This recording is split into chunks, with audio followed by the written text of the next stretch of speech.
Have you ever noticed something strange? Some people make a lot of money, but they always feel broke. They have the newest phone, a nice apartment, a big TV, a closet full of clothes, a kitchen full of gadgets, maybe even a car that makes them look successful. But if you ask them one simple question, if your income stopped for 3 months, would you be okay? They would probably get very quiet. And then there are other people who don't look rich at all. Their home is simple, their clothes are basic, their car is nothing special. They don't constantly upgrade everything they own, but they have savings, they have investments, they have options. If something goes wrong, they don't panic immediately. The difference between these two people is not always income. A lot of the time, the real difference is their relationship with stuff, because many people think financial stability comes from earning more money. But the uncomfortable truth is this: the more stuff you own, the more money you need. And sometimes the reason you feel financially trapped is not because you don't earn enough. It is because too much of your money has already been turned into things. Things sitting in your closet, things sitting in your kitchen, things sitting in your garage, things you barely use, but still have to store, clean, maintain, organize, and emotionally justify. You think you own your stuff. But if you are not careful, your stuff starts to own you. Let's start with something simple. Imagine you buy a treadmill. At the moment of purchase, it feels responsible. You tell yourself, this is a good investment. I'm going to get healthy. I won't need a gym membership anymore. For the first week, you use it, maybe even for the first month. But slowly, life gets busy. The treadmill moves from being exercise equipment to being a place where laundry goes to rest. And now, it is not just a treadmill. It is a large, expensive object sitting in your home, taking up space, collecting dust, and reminding you of a version of yourself you plan to become, but never actually became.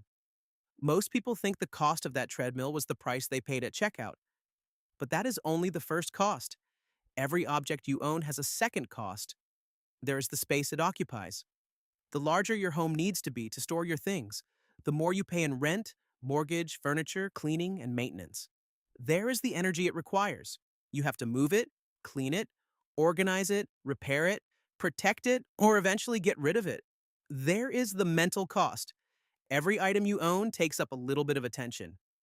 Maybe not much on its own, but when you multiply that by hundreds or thousands of items, your home slowly becomes a storage unit for unfinished decisions. And then there is the biggest cost of all: opportunity cost. The money you spent on that object could have been savings. It could have been invested.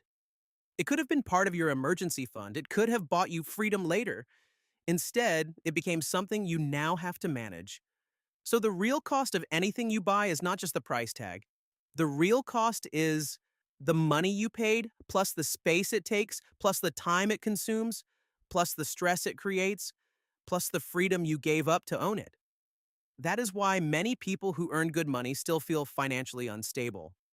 They are not making one huge financial mistake. They are making hundreds of small purchases that quietly turn income into clutter. So the first rule is this: before you buy something, calculate the cost per use. This one idea can destroy most impulse purchases immediately. A $200 jacket worn twice is not a $200 jacket. It is a $100 per wear jacket. But a $400 jacket worn 200 times costs $2 per wear. In real life, the more expensive jacket may actually be the cheaper one. The same logic applies to everything. A kitchen gadget that costs $150 but gets used 3 times a year is expensive. A mattress that costs $1,500 but is used every night for 10 years is probably one of the best value purchases you can make. A pair of shoes you bought on sale but never wear is not a bargain. It is wasted money wearing a discount tag. The question is not, can I afford this? That question is too easy. The better question is, how often will I actually use this? Because many people are not buying what they need. They are buying a fantasy version of themselves. They buy the workout equipment because they imagine becoming disciplined. They buy the cooking tools because they imagine becoming the kind of person who makes beautiful meals at home. They buy the books because they imagine becoming smarter. They buy the camera because they imagine becoming creative. But buying the object does not automatically create the identity. And if the behavior does not follow, the object becomes evidence of a dream you never acted on. That is why cost per use is so powerful. It forces you to separate the person you wish you were from the person you are actually willing to become. The second rule is this: never upgrade out of boredom. This is where a lot of people lose money without noticing. Their phone works fine, but a newer one comes out. Their TV works fine, but the new one is bigger. Their car works fine, but their neighbor just bought something nicer. Their furniture works fine, but they are tired of looking at it. So they upgrade, and every upgrade feels like progress. But often, it is just boredom wearing a luxury disguise.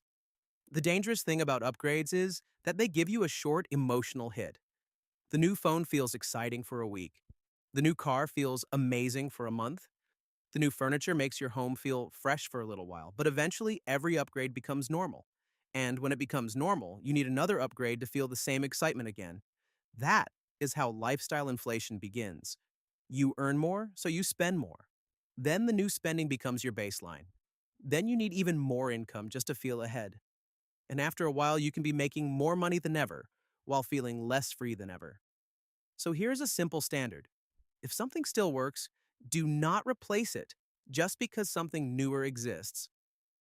Boredom is not a mechanical failure. Comparison is not a real problem. A new version is not a personal emergency. The ability to keep using something after the excitement is gone is one of the most underrated financial skills in the world. The third rule is this: make spending harder and saving easier. Most people believe they need more discipline, but discipline is unreliable. Discipline disappears when you are tired, stressed, bored, lonely, or emotional. And that is exactly when most impulse purchases happen. So instead of relying on discipline, design your environment. Remove saved credit card information from shopping websites. Delete shopping apps from your phone. Unsubscribe from promotional emails. Avoid browsing stores when you do not have a specific reason to buy. And for every non essential purchase, use a 24-hour waiting rule. Put it in your cart, walk away, come back tomorrow. You will be surprised how many things you no longer want after one day. That does not mean you became a completely different person overnight. It just means the impulse expired. At the same time, make saving automatic. Do not wait until the end of the month to save whatever is left, because for most people, nothing is left. Instead, save first. Invest first. Move money out of your checking account before your lifestyle has a chance to absorb it. Most people use this formula: income minus spending equals savings. But financially stable people reverse it. Income minus savings equals spending. They pay their future first. Then they build their lifestyle around what remains. That one shift can change everything. The fourth rule is this: rent, borrow, or test before you buy. Most hobbies are exciting at the beginning. Camping sounds amazing. Photography sounds creative. Cycling sounds healthy. Golf sounds relaxing. Home workouts sound efficient. So people buy the gear, and then life happens. The tent stays in the closet. The camera sits on a shelf. The bike collects dust. The golf clubs become garage decoration. The home gym becomes a very expensive clothing rack. This does not mean you should never try new things. You absolutely should. But do not confuse temporary excitement with long-term commitment. Before you buy the whole lifestyle, test the behavior. Rent the camping gear, borrow the camera, try the class, use the public gym. Go a few times before you build an identity around it.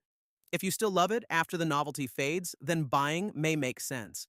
But if the excitement disappears after 2 attempts, you just saved yourself hundreds or thousands of dollars. A lot of homes are filled with abandoned identities. The person who was going to become a musician, the person who was going to become a serious runner, the person who was going to become a chef, the person who was going to become organized, the person who was going to become adventurous. Minimalism is not about giving up on growth. It is about not turning every temporary interest into permanent clutter.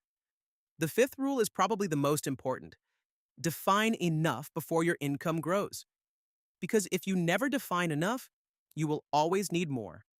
A bigger apartment, a newer car, a better phone, a more impressive vacation, a more expensive lifestyle. And the scary part? is that every level of life can start to feel normal. At one point, you were happy with what you have now, but once you got used to it, it stopped feeling special. So you moved the goalpost.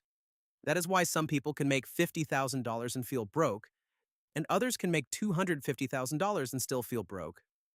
The number changed, the pattern did not. If your definition of enough always rises with your income, you will never become financially secure. You will only become more expensive to maintain. So decide in advance. What kind of home is enough? What kind of car is enough? How many clothes are enough? How much comfort is enough? What level of lifestyle actually makes you happy without trapping you?